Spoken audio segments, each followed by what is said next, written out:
Well, hello there. Welcome to On the Beat, the podcast that uncovers full-frontal male nudity in cinema. My name is Laura, and I am joined, so happy to be joined by my co-host, Ryan. Hello. I always question, how happy do you have to be in order for you to have to, explain that every single time we start an episode? Because it is starting to fall, I'm like, is she?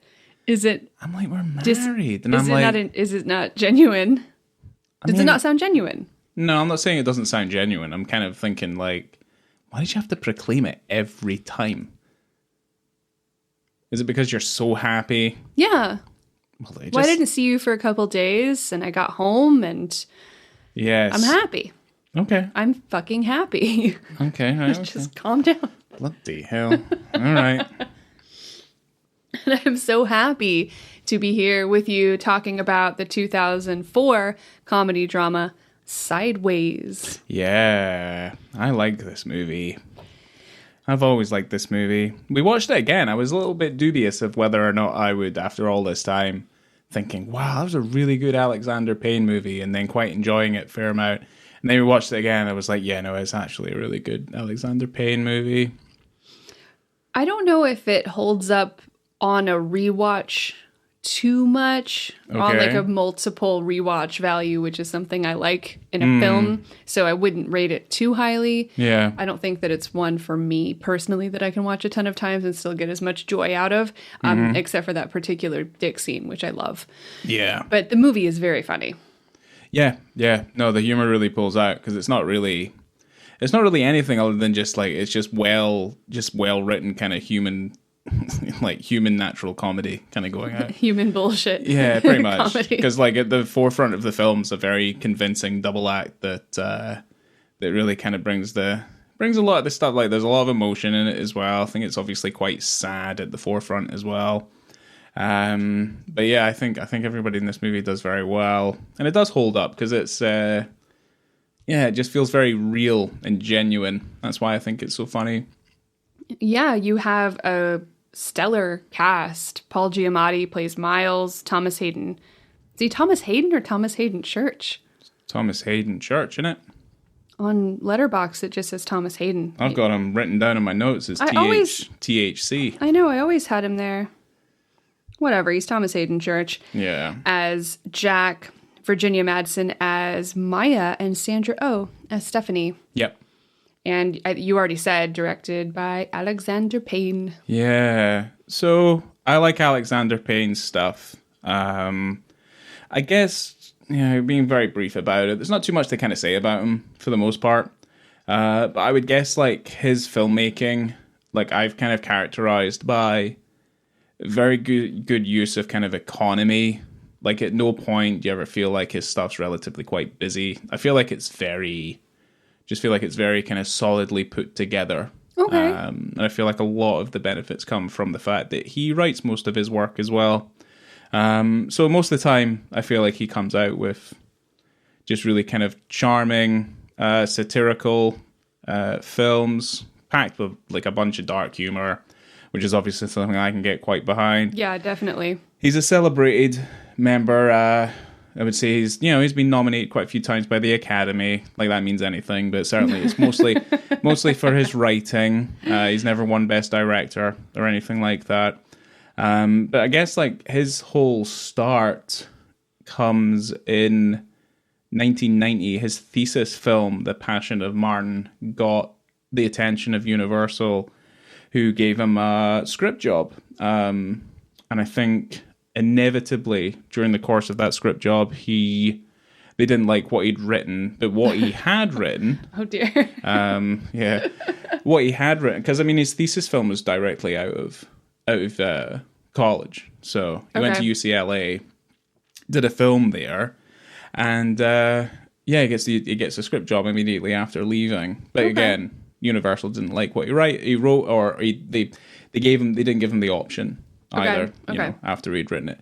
But that script then goes on to become About Schmidt, which comes out obviously in 2002, and it's that Jack Nicholson vehicle that's very unique, very interesting, has a fantastic hot tub scene, and it has a great cover. Great cover art. Yeah, Or, yeah. It's probably not called cover art, but I'm just thinking of the DVD. Well, About Schmidt's the first Alexander Payne I ever saw. That first film that I ever saw of his. So it's quite special. I think that film's pretty good. Did you not see Election before that? No, but let's figure out his filmography up to that point. Okay. Because Citizen Ruth comes out in 96. Election comes out in 99. About Schmidt comes out in 2002, and then immediately after that in 2004 is the film we're talking about today, which is Sideways. None of these films are my favorite Alexander Payne movie. Ooh. You got me on tenterhooks here. Nebraska. Oh God, yeah. Yeah. He's from Omaha, Nebraska, so yeah, that's where he was born. I think a lot of his movies were based there. Yes, they've all got that kind of small town living feel about them all. I think that was very quaint. A big thing for him to film or base a film of his somewhere other than Nebraska. Yeah. I mean, for this movie. Well, Sideways is set in California. But yeah. No, Nebraska holds a very special place for me. I think that film's just incredibly well done. That's a beautiful film. Yeah. But Sideways is a very close second to that movie. But yeah, I mean, just anything else of note for Alexander Payne. I mean, he did write or have a hand in writing Jurassic Park 3. So obviously you can tell where Good the quality Lord. is in that movie. And Amazing. Yeah. I don't really have anything else to kind of add on Alexander Payne. I don't know if you have anything else to add on the guy. I don't really have too much to add about Payne necessarily, but his writing partner, Jim Taylor, who co-wrote this film with him, or the screenplay, they used to be roommates. Oh, yeah. Back in the day. And he actually met Payne after he was like broke coming back from his first job, and he actually worked for Canon Films. Huh. Okay, cool. Yeah, Jim Taylor did. He lived in China and worked for Canon Films, and he basically worked for free. Yeah. And then came back to LA and was just kind of doing temp jobs here and there, and that's where he met Alexander Payne. And to anyone unaware of what Canon Films is, there's a fantastic documentary on that film company, and that is the company that gave us such fantastic films as He-Man and the Masters of the Universe. Yes. And also that Runaway Train movie with Jon Voight, which I think is phenomenal. It's the Canon documentary is called Electric Boogaloo. Yeah. The Wild Untold Story of Canon Films. It's crazy. And so it's good. Yeah, it's so well worth listening and watching that the exploits of Canon Films. That's like a 5-star documentary. Yeah, it's really good. It's just really good. They're If you're just interested in film in general, like I think even knowing anything about Canon Films and their history is very, very, very interesting. Yeah, well, Jim and Payne wrote Citizen Ruth together, Election together. They wrote About Schmidt together, and they wrote Sideways together. Okay. And they didn't work together. I think Jim Taylor would produce some of his stuff every once in a while. But the next thing that they wrote together was Downsizing in 2017.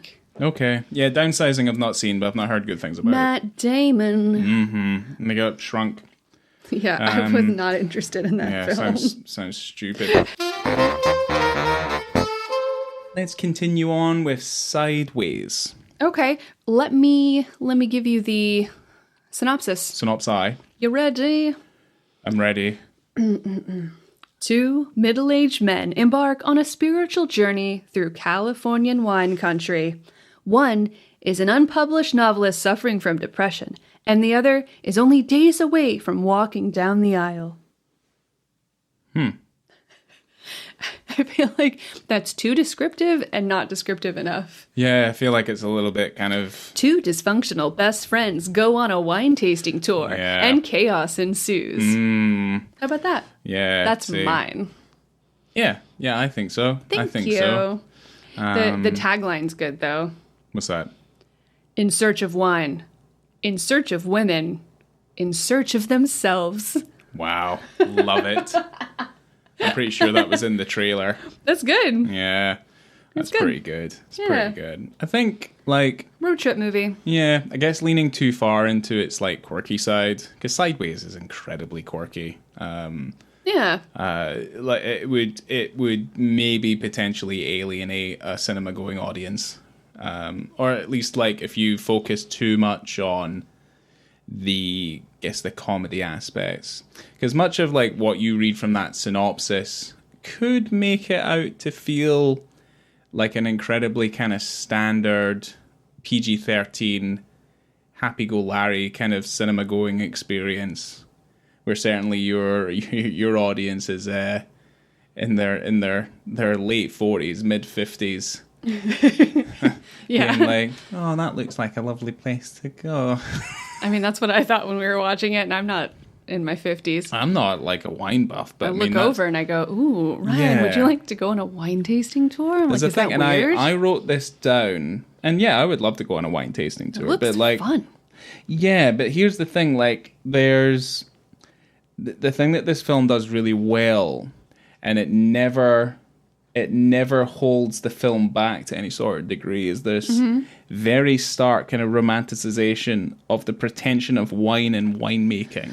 Okay, yeah. Because making wine and wine in general, very pretentious. Yeah, for sure. Incredibly pretentious. And you never at any point go, well, you never roll your eyes and you're like, oh, for fuck's sake. Because you've got Thomas Hayden Church playing Jack, who's like your mediator through the whole thing. When he's asking simple questions like, so when do we drink this? You know, like it's not... Every time they go into a tasting, and Giamatti's always got some sort of issue with it, and Church is always like, oh, I liked it. Well, the thing is, like, I quite like Giamatti because he's a cultured man. Indeed. He is intelligent. He's a wannabe novelist. And this is just something that, like, he's able to just put his efforts into. And it's just a big interest for him. Well, it's always nice to have something that you are super interested in that can become your hobby. That you can just be completely like, this is my subject that I am an expert on. Yes, and I've got this, and no one else can tear me down. I don't have that. No, I feel like as much. But it's probably just. No, I think you definitely do. I think you're just It's probably just penis movies. I think it's just movies in general. I mean, to be fair. I'm all right. Yeah, but I would say, like, this is a hobby that becomes an obsession, and it becomes the vehicle for effectively, like, his grief and his depression. Okay, and the problem is that because it's that vehicle, and it's the way that he treats it as an outlet for this depression, he's also dealing with alcohol. So he's also abusing it.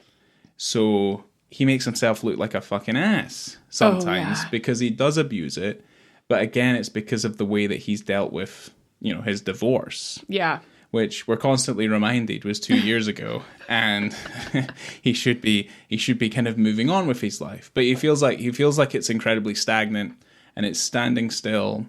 And he felt like he's made this 700-page novel, which people are saying is fantastic, but it's just not sellable or marketable. So he feels like a complete failure. So everything he's doing with his time feels like a complete waste of his time. So very much him indulging in this week-long trip, which is meant to be Jack's, like, stag do, pretty much. Yep. It's something he's not fucking interested in. He doesn't want to do the wine tasting. He doesn't want to go play the golf. He wants to party. He wants to hunt for puss. Oh, wow. That's what he's doing. Yeah.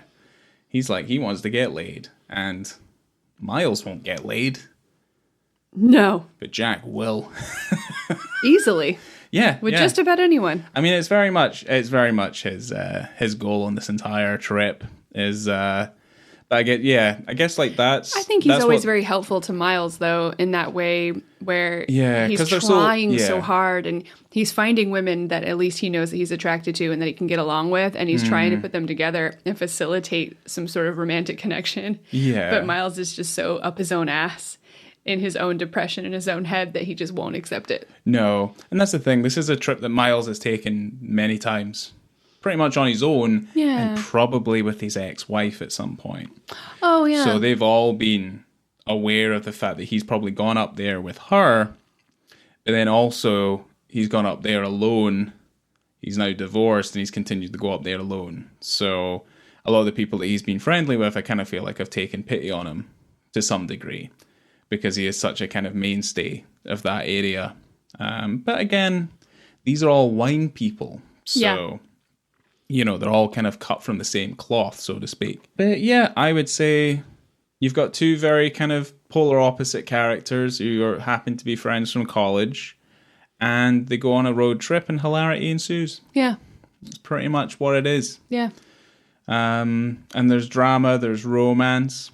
There's fucking. There's fucking. Plenty Drinking. of fucking. Plenty of drinking.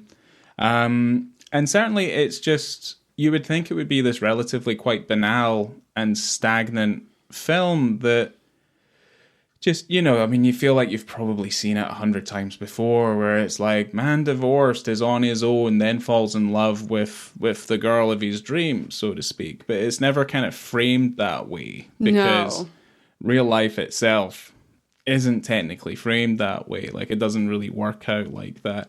Like for him to meet the girl of his dreams is the first time meeting her, the girl that he ends up technically falling for and falling in love with, and who falls for him, effectively Mia. They've known for themselves, like they've both gone through Maya. shit. Yeah, they've both gone through their own collective amounts of shit that they feel like they can relate to each other. Yeah, they're both divorced. The one thing that brings them together is obviously their love for fine wine. For wine.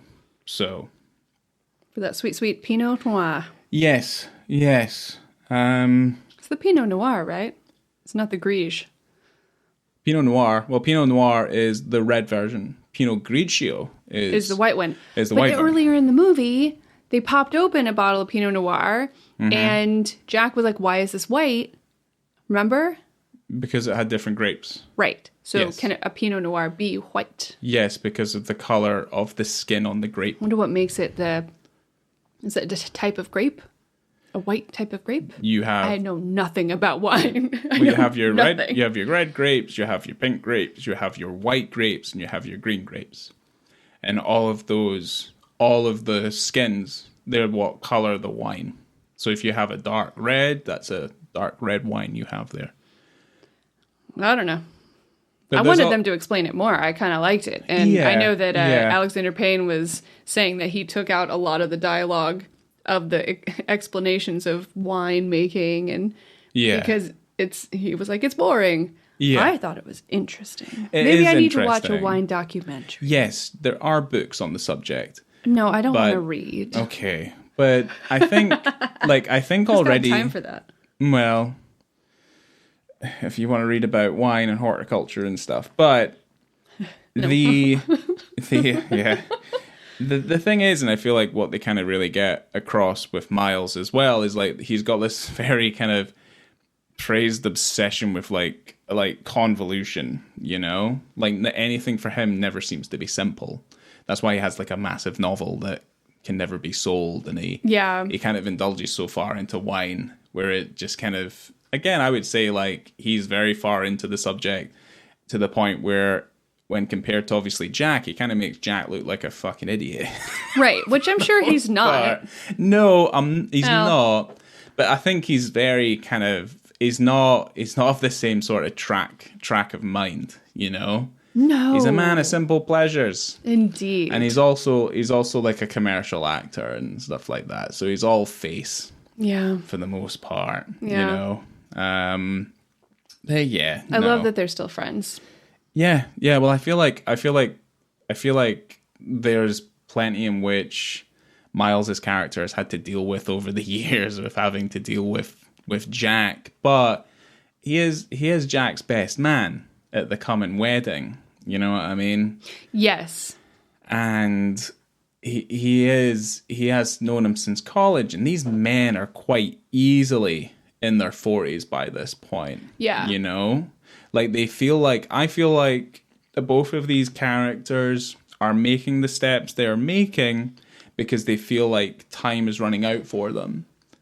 So Jack's getting married.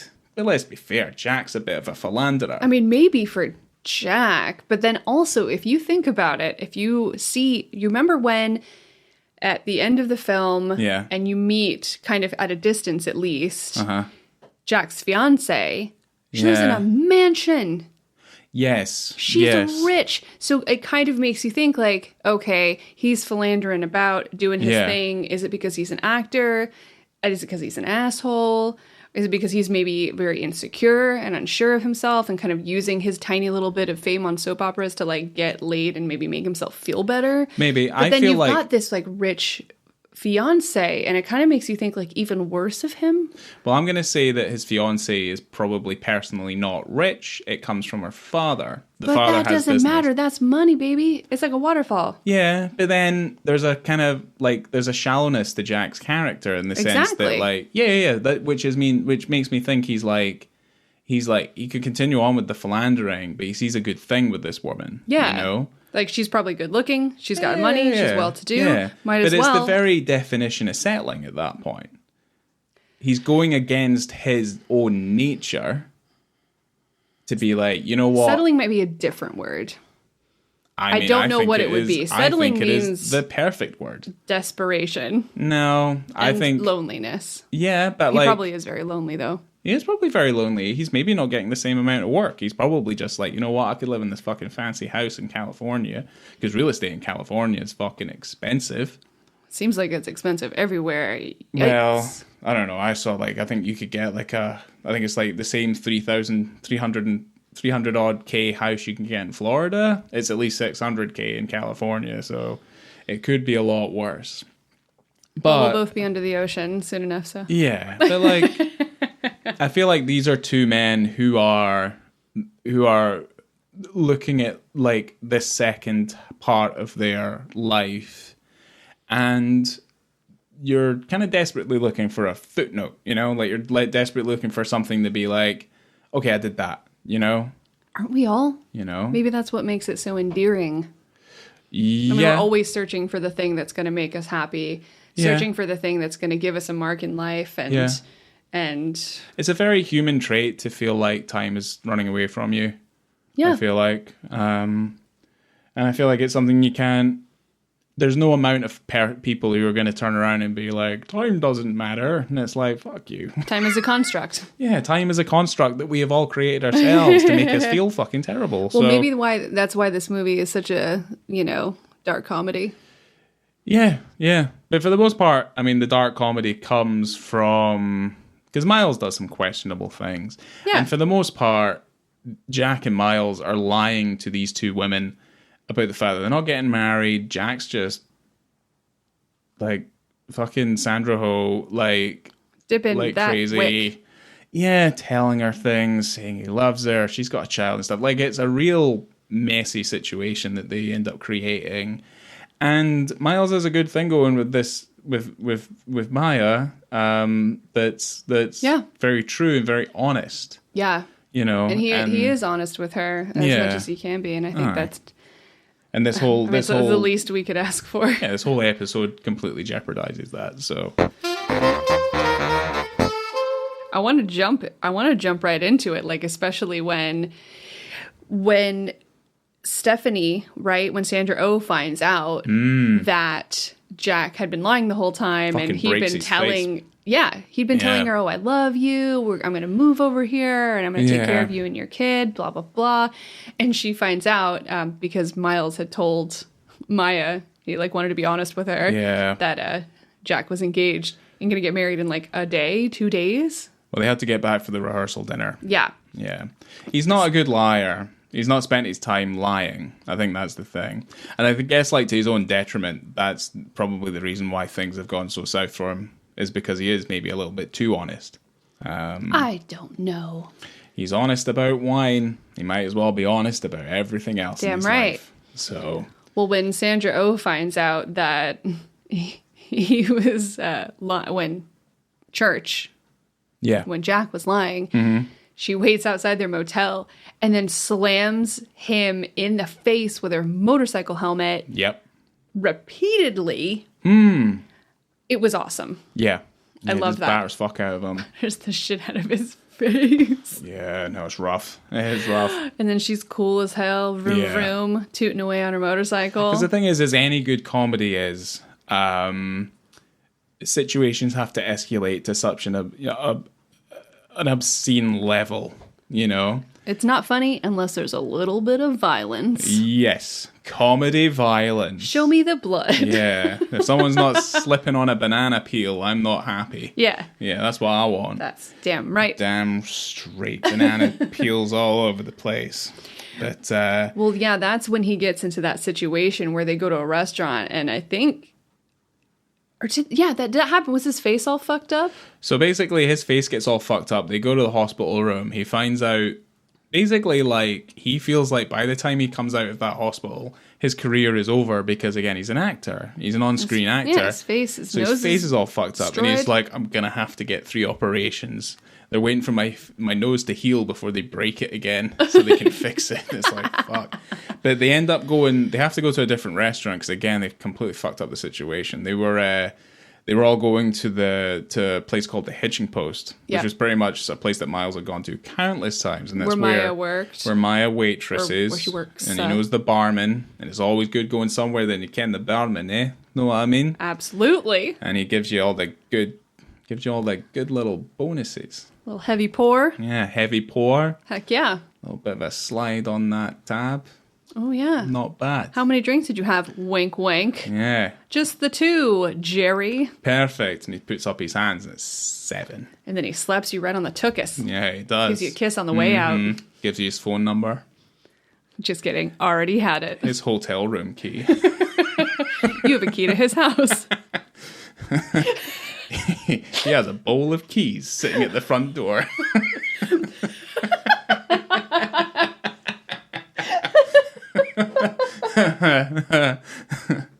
You walk into the living room and there's 12 other people sitting there. Is that you, Margaret? Including Sigourney Weaver. Oh. Yeah, you've seen the ice storm, right? Hell yeah. Aang Lee's the ice storm. Fucking key party. Elijah Wood's in that movie. All right, shit. Young boy. Young one. Lil Wood. Yeah. Little Young Wood. Yeah. Talking of wood. So, yeah. We end up going to that shitty restaurant. They sell nothing but what looks like ribs and potatoes. Definitely. Yeah. Just a kind of sweet, don't want to call her simple server. Who, she's just kind of... It's a very kind of like... She's got a little bit of a southern accent. It's a wholesome American traditional sort of restaurant. A little bit of southern comfort food. Yeah. There's a lot of animal heads hanging off the walls. But, it's all mostly made out of like wood and timber. And the restaurant? Probably got a fireplace, yeah. Oh, yeah, definitely. Checkered tablecloths. Yeah, so... Yeah, Jack sawses up the waitress. Yeah, he sure does. And trying to get her to recognize him, from General Hospital, I think. That soap opera. There's not a ton of explanation to, like, every time, because Jack's very good at doing this. Every single time he's just like, I'm a TV actor, and they're like, oh, what would I have seen you in? And he starts reciting lines, about like STD creams, or like insurance adverts, like the terms and conditions. That. Yeah, it's like, you sound just like one of those guys. And it's like, yeah, I do, because I am one of those guys. So he uses his charm. Well, he was saying he was on General Hospital, and she was like, what do you mean? And his face is all fucked up, and he tries to say a line. She's like, oh my God, you're him from General Hospital? I watched that when I was younger. It wasn't my mother's preferred soap. Okay, I don't even know what it is. I don't even know what it is. It's a soap set in a hospital. Of course, we have plenty of them back home as well. Oh, yeah, I'm sure. But my mom watched All My Children, and that's what I used to watch. All My Children? That's what it was called. Huh. Because back home we had, and everyone's going to fucking love this shit, but we had Neighbours, we had EastEnders. Yep. Coronation Street. Don't you still have those? Of course we do, because they are the staples of fucking British TV. Other than the fact that obviously... Were those daytime soaps? Well, Neighbours is an export from Australia. Yeah. Prime time. Yeah. That's different, Ryan. These are daytime soaps. Oh. These are your middle of the day for your classic housewife. Yeah, Neighbours was... I don't know if it started at 6 or it was like 5. Might have been at 5. I feel like All My Children was on at noon. Susan Lucci, she finally won a daytime Emmy. I don't know about any kind of daytime like 30 years. Well, I don't know, like... I mean, I was about to say something like, I fucking work for a living. I wouldn't know, but that was not the case. Like, you would definitely catch things during the day. This is when I was a kid, I'm talking about. When I was, like, in elementary school. Yeah. Or, like, actually, when I would come home sick. We had a daytime soap that was called Doctors. All right. Yeah. Like General Hospital. No, it was about GPs. Okay. Yeah. And you were kind of wondering, how can they stack out any drama from being a GP, like a general practitioner, and for whatever reason they could. Of course they could. You know, the car would fucking explode at some point. You know what I mean? Oh, yeah. Fucking crazy. Daytime soaps are pretty mental and pretty fun sometimes. They can be hefty. You know, like some guys, like dead ex-stepbrother came back from the grave and then married their mom and all that stuff. Cool. So we're in the restaurant. He saws up the waitress. Yes. She's caught his eye. And yeah, pretty much vice versa. He ends up going fucking home with her. Yeah, of course he does. Yeah. And the issue, I think, is I guess it's not the issue, but Giamatti's back at his motel and he's sleeping, right? Mm-hmm. And then he gets a knock on the motel door. Yes. And it's Church. Mm-hmm. Sorry, it's Jack. Jack. He is 100% buck naked. Yeah.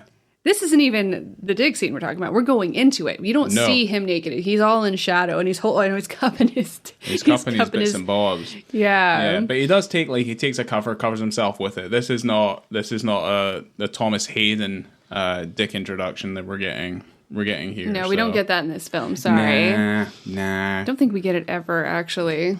Maybe not. But pretty much he gets in. And Miles finds the whole thing fucking hilarious because it's just a comedy of errors. He feels like he's taught him his lesson, but what happened is that the server that he went home with, her husband worked typically like a late shift, but he got home early. So he said that the husband walks in when he had like the server bent over like.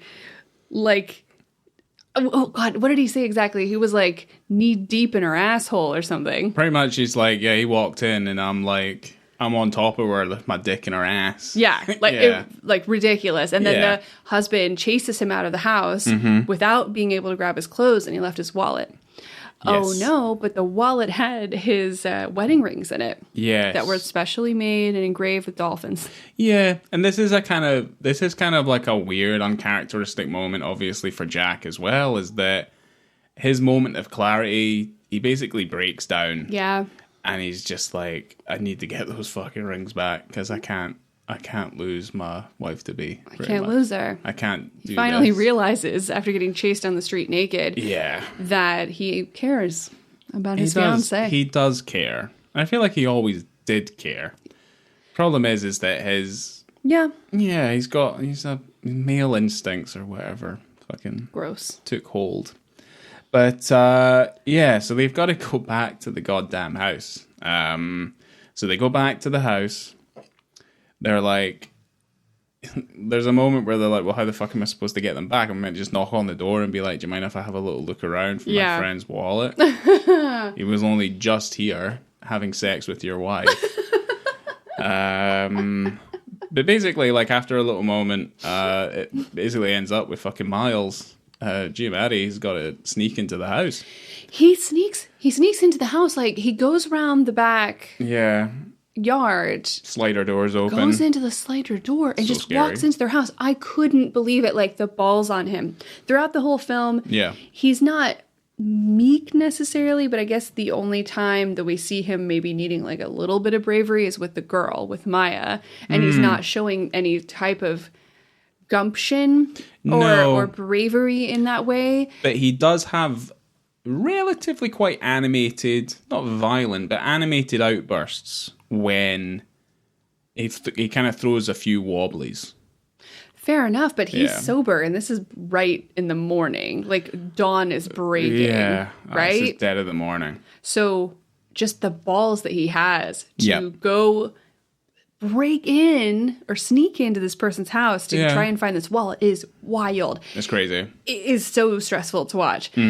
But he goes in, he sees the trousers, right? Like his jeans, Jack's jeans, on like a beanbag in this disgusting There's shit piled up everywhere, like on every surface. There doesn't seem to be a clean surface everywhere. It's disgusting. Yeah. Yeah, and but there's no wallet in there, and so Giamatti has got to crawl. He crawls on the floor. He hears the server and her husband boning hard in the bedroom down the hall. The husband is teaching her a lesson. I think they like it. That's definitely what the thing was. Is that it's a thing that she does to get him all riled up. He likes it. Yeah. Yeah. She's like, I fucked that actor. He's like, yeah, you did. Yeah. I caught you. Yeah, I did. It's kind of, so funny. It's a very kind of real moment that's very kind of like, you're like, oh, you know, it's kind of like people who watch porn. That's not what people look like when they're having sex. It's usually a little bit wobbly. It's a little bit kind of looks a bit strange. It's very real. Of course. Yeah. I mean, you wouldn't want to see yourself in a position like that. I suppose not. No. But he's, you know, he's teaching her a lesson, so to speak. With a sexy time. With some sexy. And, and not teaching her a lesson in a violent way. I mean, they're just having sex. No. And they're just giving each other dirty talks. They're like they're talking filthy. But just you got Giamatti on the ground, just kind of peeking up at them, just watching them. And then he clocks the wallet on their nightstand or on their like on their dresser. Yeah, it's on the dresser. On the other side of the bedroom. I remember looking over at you. I go, is he just gonna go grab it? I mean, what would you do in that situation? I wouldn't have been in the house. I wouldn't have gone in that house. I mean, if you had to go in the house. I don't have to go in there. I would have been like, Thomas Hayden Church, get the fuck out of this car and go in there and make up for your mistakes. Like, that's your wallet, ain't my problem. I think if you're going to get the wallet while they're in the throes of passion. Yeah. I mean, you get your fucking out. You run over there, grab it, come back. I mean, that's the way I've done it before. What? Just grab things. And that wasn't meant to grab. Yeah. I don't know. That's just made up. But anyway, what'd you do? What have you done? I don't know. What if you want a lollipop that you weren't allowed? You know, and you're like, I want to run over. You grab it. No, you walk up, sidle next to it, saunter, and you put it in your pocket. You pretend like you didn't do it. Well, if someone's looking at it though, but they're on the other side of the room, you gotta turn around real swift. Oh, okay. That's like in the thieves' code book. Either way, he gets the wallet. I guess you can't like sneaky. Giamatti can't do a sneaky. No, in they the would same notice room him. as other people. Yeah, they would notice him. Yeah, he snags that thing and he runs out of the house. And there's that shot from, if I'm not mistaken, from inside of the car. Like from the inside of the car, we can see through the driver's side window, the facade of the house. Yes, and it's just the front door and the front lawn.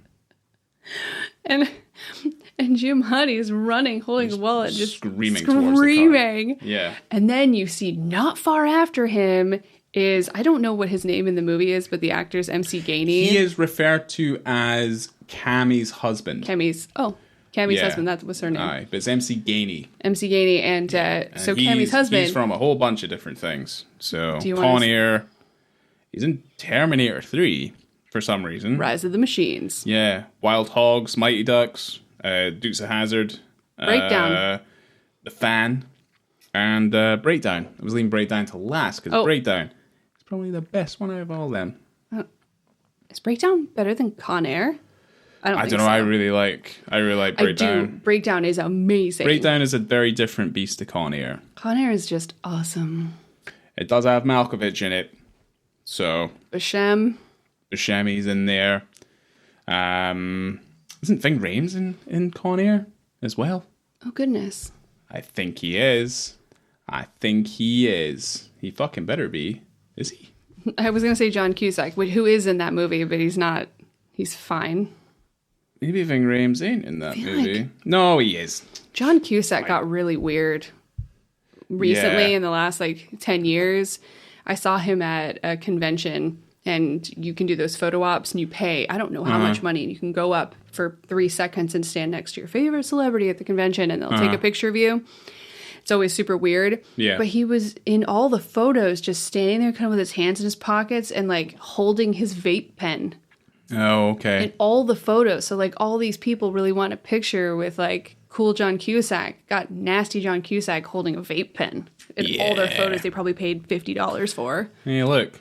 Price of fame. I feel like he looked like he smelled in those photos. Well, don't judge him too harshly. God knows what he's gone through. Sorry, John. Yeah, come on. But, MC Gainey runs after Giamatti, who jets into the car. Gainey is completely stark bollock naked. He has a beanie on. He does, yeah. He's wearing a beanie. Yeah, it's the one thing he didn't take off. Like Tom Jones says, you can leave your hat on. So, But he runs up to the car. All wibbly wobbly, things bouncing around. Slams up to the driver's side window and just his belly and his dick just smashes against the window. He's just screaming. Yeah. I don't remember what he was yelling. He's like, I'll fucking find you or whatever. Oh, wow. Yeah. Words to that effect. They got the what he says is not important. They got the car started really quickly, and they kind of jet off, and he's just chasing them down the street screaming. Dick swinging around in the wind. Yep.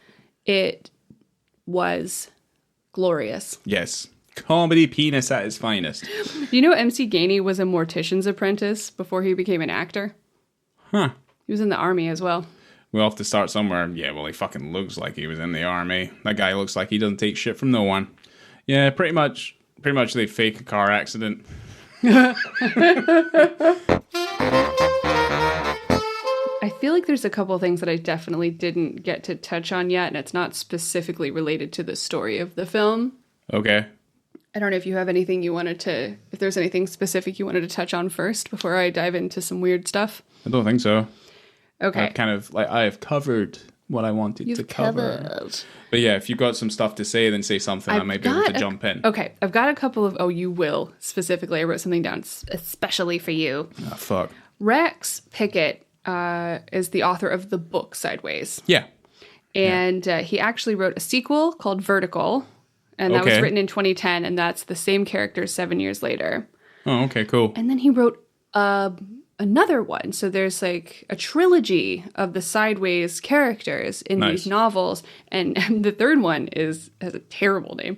It's called Sideways 3, Chile. Nice. They do Chilean wine. Nice. Love it. Yeah. And so I looked it up because there's not really... They're never going to do a film. Because they want Alexander Payne to be involved. And he's like, absolutely not. Yeah. I mean, you kind of He did like a Costanza, He did the perfect line, dropped the mic, and then walked out the door. He's like, I did a good job. I'm out. I don't want to do this again. Nah, because it's the thing is, I feel like with Sideways, it's very much a kind of one and done thing. What do you want to know? I don't want to know anything. Yeah, I don't really give a fuck. I'm happy with what they've got. But I looked up on Goodreads the ratings for all of the movies, and as you can imagine, it gets worse over time, but not actually too bad. Sideways has a 3.7. Vertical, the sequel, has a 3.5. Okay. And Sideways 3, Chile, has a 3.2. Okay. But, I mean, it's diminishing returns with novelizations and things like that. Certainly, let's put it this way, the Girl with the Dragon Tattoo books, diminishing quality as they go on. Okay.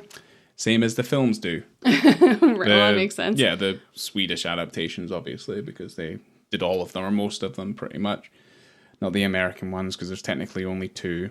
But, I don't think Pickett has a great rate of success in terms of getting his novels turned into screenplays and getting them picked up by studios. Okay. But he did work on the screenplay for Alien 3. Fuck.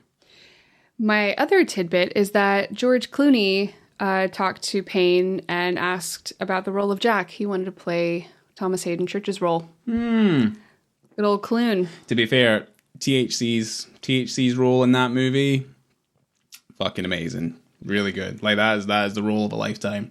playing Jack in that film, because it is a lot of fun. But the thing is, Clooney gets the Descendants later on, and to be honest, that's probably a far better role for Clooney than the Jack role would have been. Well, yeah, Payne said that he didn't want to work with him on this film in particular because he said that he didn't think audiences would accept him as like the washed up TV actor. No. Yeah, it would never Even though work. he is a successful post TV actor in real life. Yeah, but we're also talking about George fucking Clooney here. Yeah, You know what I mean? he's like he's lovable. He's the face. He's a beautiful man, and no one's gonna get it. But he's like, I don't want to work with you on this, but I do want to work with you in the future, which is why The Descendants in 2011. Yeah, and anyone who have ever seen The Descendants, that film is very good, very, very good. I think I saw that movie, and I think I hated it. Oh well. So maybe I'll give it another go. Okay. I think I'm mixing it up with that horrible Emma Stone movie, Aloha. Okay, well then, yeah, you are 100% mixing it up. Terrible. Right, It became a really fun in-joke. My first trip to Scotland before I moved there. Okay, and met you, my love. Yeah. I mean, that's also a joke I'm not aware of either. Where we go, so it's kind of lost on me. Will you? So the joke is, will you Emma Stone me? And so when we would take photos, me and my friends, we would just slightly look over our left shoulder in a very coy way. Cool. Because that's what she did. Yeah. I don't think she looked straight at the camera or anywhere near it. I think there's certainly a sect of the film. female population that might take issue with you talking to each other saying you would Emma Stone me. The only award this film won, it was nominated for quite a few, but it won Best Adapted Screenplay. That is the Academy thing. Award. Yeah, that is the one thing that Alexander Payne seems to be able to get nominated for and almost win quite consistently is Best Adapted Screenplay. Why doesn't he write his own stuff? Because he fucking bases some shit on books. I don't know. Like he just has a knack for it. But the thing is like I think he's a pretty solid writer, you know. One of the best bits in the movie is when he drinks too much and he does a bit of drinking and dialing, and you never drink and dial. I liked so much their friendship connection where he could just, THC could look at Giamatti and just know everything all the time. He always knew exactly how he felt. Yeah. He knew exactly what he was thinking. That dinner scene is very well done. Yeah, you just see Giamatti getting more and more depressed. Well, he's just getting more and more drunk because he's getting more and more stupid. That's the problem. And I kind of feel like that's a very relatable moment because we've all at some point done something like that. Of course. Where we've turned ourselves into a fucking ass because we drank too much. But we never learn our lesson. No. Anyway, I'm not drinking any fucking Merlot.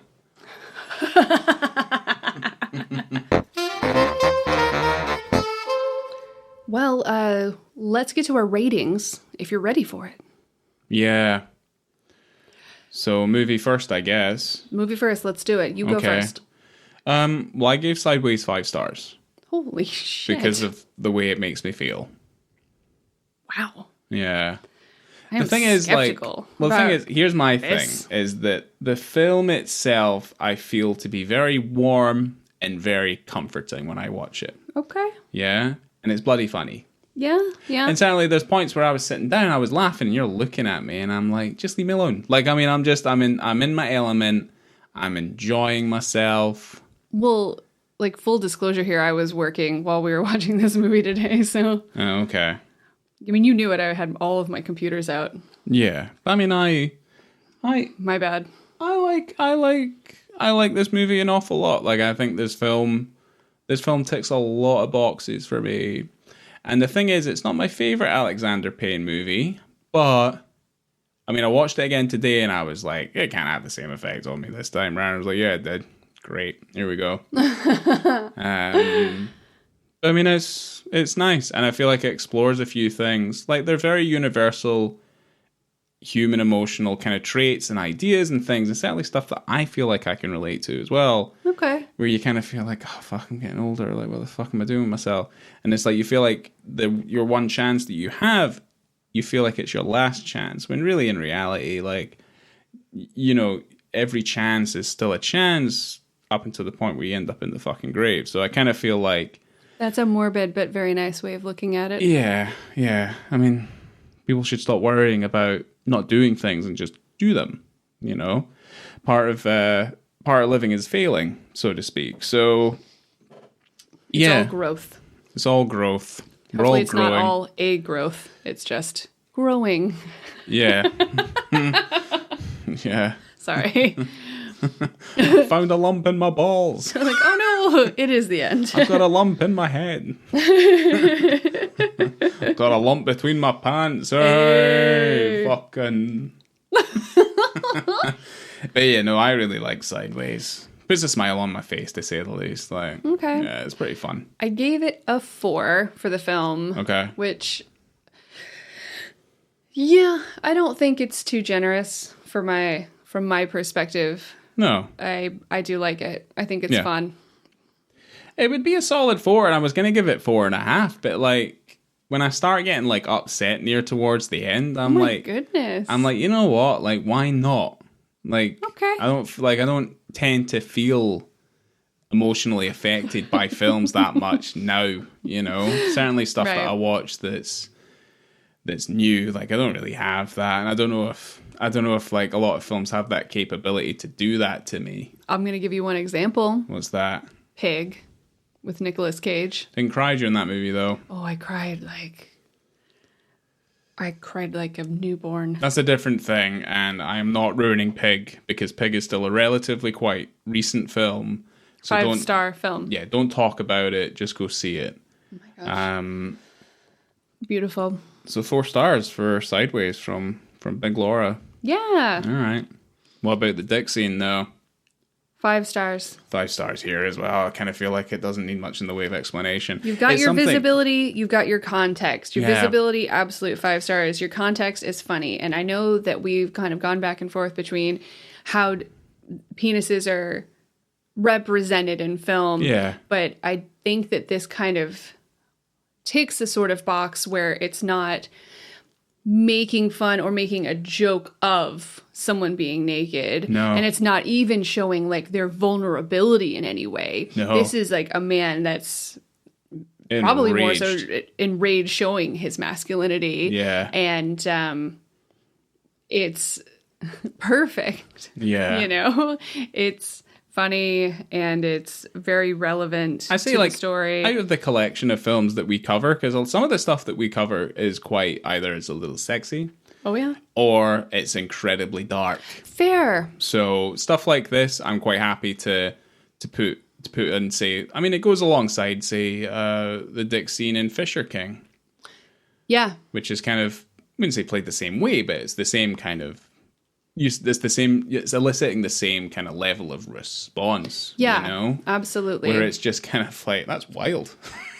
You know? Like, oh, look at him go. It's crazy. It's like, oh, there it is. And then it's, you know. This one's more of a shock value. Yeah, you don't expect But also, I mean, if something like that's happening, someone broke into your house and they're running out, stealing something from you. Yeah. What are you going to do? You going to put pants on? I'm probably fucking going to Patrick Bateman it. Like, I'm going to... Oh, yeah. Stick a pair of shoes on. Stick a pair of sneakers on. Yeah, stick a pair of shoes on and just start chasing them down some hallways. Not with a chainsaw. I don't have a chainsaw. But with a knife. You know, like, you would just do it. And just dangle that knife around the stairwell. Yeah, just like... Pew! Gotcha. And then I start laughing maniacally. I was like, ah! There's no penis in that movie. No, we won't cover it either. I love that movie. Yeah, no, I think Sideways is a goodie. Yes, it is a goodie. Folk goodie. out there should watch it. It is a goodie. Yeah. And if it is streaming anywhere, we're trying to collect all of them. I mean, it's streaming wherever you can get your streamings. I don't know if it's free anywhere. Yeah. But, you know, it's on Vudu, it's on Amazon, iTunes, Google. So, you know, if you want to watch it, it's fairly available. I mean, and to be fair, this is a movie I think a lot of people owned in the mid-2000s. Yeah, this film's not So rare. if you want to walk into a Goodwill, I'm sure you could find it for $1 or $2. Yeah. Not hard. Not hard. Not hard to find. No. And it's worth having. I used to own this movie too. Yeah. So I think a lot of us did. Thank you so much, Ryan. Always. Thank you. I'm Always glad for coming today. Yeah, this seems like one of the few places that I get appreciated. Shut your face. You shut your face. Well. we'll do this again soon. And make sure, everyone, to rate and review us wherever you get your podcast. It's always very helpful. And tell your friends. And follow us on Instagram at onthebeat, BITTE. And if you see any dicks in any movies, guys, send them to us. I think our email is hellothere@onthebeat.com. Yeah. That would be mega helpful. And you can also send us a message on Instagram. I always love it. And it's my favorite text to get from my friends. I got one today. Oh, have you seen the dick in this movie? And I'm like, no, I haven't. Write that shit down. And it's like my job and it's my passion. So send them in. So I'd we love can it. cover them. Yeah. Yeah. If you have requests too, maybe we'll think about doing them as well. But coming to you from the Hitching Post. Boom. The bar from the Hitching Post. Yeah. I have been Laura. And I have been Ryan. Thanks, guys. See you next time. Till next time.